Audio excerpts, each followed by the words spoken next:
सभी को जोहार। मेरा नाम चांदी महतो है और मैं कहाँ से है?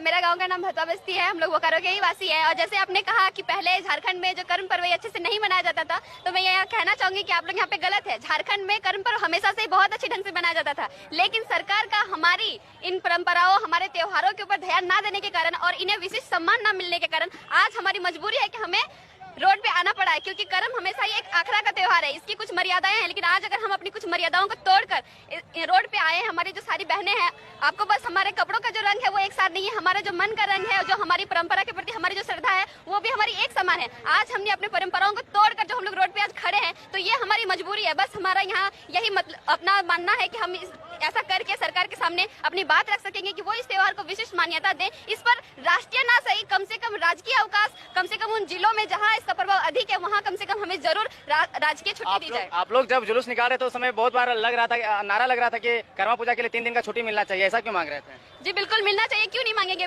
जो बहुत सारे त्योहार ऐसे हैं जो जिन्हें राष्ट्रीय अवकाश दिया जाता है, तो ये जो त्योहार है कर्म पर्व, ये न केवल हमारे झारखंड में बल्कि झारखंड के बाहर बहुत से राज्यों में किया जाता है। तो जिन राज्यों में ये बहुल रूप में किया जाता है, कम से कम वहाँ हमें राजकीय अवकाश मिलना चाहिए। ये हमारी एकदम, मुझे नहीं लगता कि हमारी कोई अनुचित मांग है। सरकार को इस ओर जरूर ध्यान देना चाहिए और उनका ध्यान इस ओर आए, इसीलिए विशेष रूप से आज हम यहाँ लाखों की संख्या में एकत्रित हुए हैं।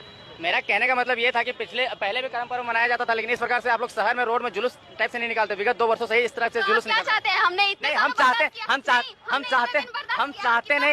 चाहते नहीं, हम सिर्फ 2 वर्षों से देख रहे। इससे पहले क्यों नहीं होता था? अब इतना लोग कैसे जागृत हो गए, ये जानना चाहते हैं। जी बिल्कुल, हमने जब देखा कि सरकार स्वयं से कोई अपना कदम नहीं उठा रही है, तो हमारी ये मजबूरी है। और अगर इतने साल से हमने सहन किया है, 2000 से लेके आज तक 23 वर्षों से हम सहन करते आ रहे हैं, तो सरकार को मुझे नहीं लगता उन्हें और सोचना चाहिए कि हम लोग और बर्दाश्त करेंगे और कितना करें। चलिए ठीक है, आज की युवा पीढ़ी जो है इंस्टा, फेसबुक वगैरह वगैरह में बिजी रहते हैं, ज्यादा ये सब पर्व त्योहार के बारे में जानते नहीं है। आप कितना जानते हैं? आपका रियलिटी टेस्ट एक करते हैं। बताइए, जो कर्म पूजा मनाया जाता है वो कितना दिन पहले उसका जवाब उठाया जाता है?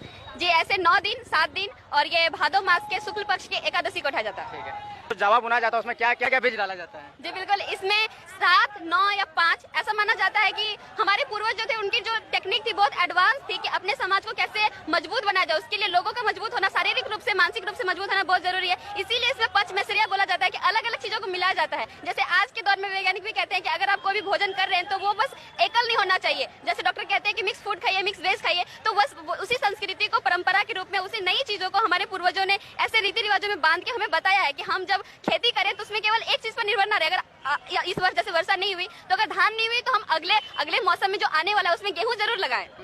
कर्म पूजा किया क्यों जाता है, ये बता दीजिए। ये एक ऐसा त्योहार है, कर्म पूजा इसलिए किया जाता है क्योंकि हमारे, जैसे हमने इस कोरोना में जाना है कि अगर आप खेती नहीं करते हैं, आप किसी भी व्यवसाय में आप डेवलप कितने भी हो जाए, लेकिन अगर आप खाद्यान्न सामग्री के लिए किसी और पक्ष पे डिपेंडेंट है, आप किसी और पैसे पे डिपेंडेंट है, तो यहाँ हमने देखा कि जो किसान वर्ग थे, हमें सरकार की ओर से डबल राशन मिल रहा था, जिसकी वजह से हमने सारा जो कोरोना समय बहुत अच्छे से निकाला। इसीलिए हमारे पूर्वजों ने इस समय को देखते हुए, उनकी दूरदर्शिता है ये कि हमें बताया गया कि कर्म पर्व के माध्यम से खेती कैसे करें। हमने लड़कियों को, नए युवा पीढ़ियों को बीज अंकुरन और उन्हें नए फसल के बारे में रीति रिवाज के माध्यम से नियम बनाया गया। उन्हें बताया गया कि आप कैसे मिट्टी को परख सकते हैं कि कितना जावा जो हम लोग बुनते हैं उसको कितना धूप, कितना उष्मा और क्या क्या उसमें जरूरत होती है। तो हम उसमें खेती की नई नई टेक्निक सीखते हैं जो बिल्कुल साधारण है। आज हम लोग कहते हैं एडवांस टेक्निक है, लेकिन मुझे जो लगता है कि हमारे पूर्वज आज से बहुत ज्यादा एडवांस थे कि उन्होंने इस चीज को आने वाली पीढ़ी को रीति रिवाज के माध्यम से बांध के दिया और हम बहुत गौरवान्वित है कि हम उस चीज को लेकर आगे बढ़ रहे हैं।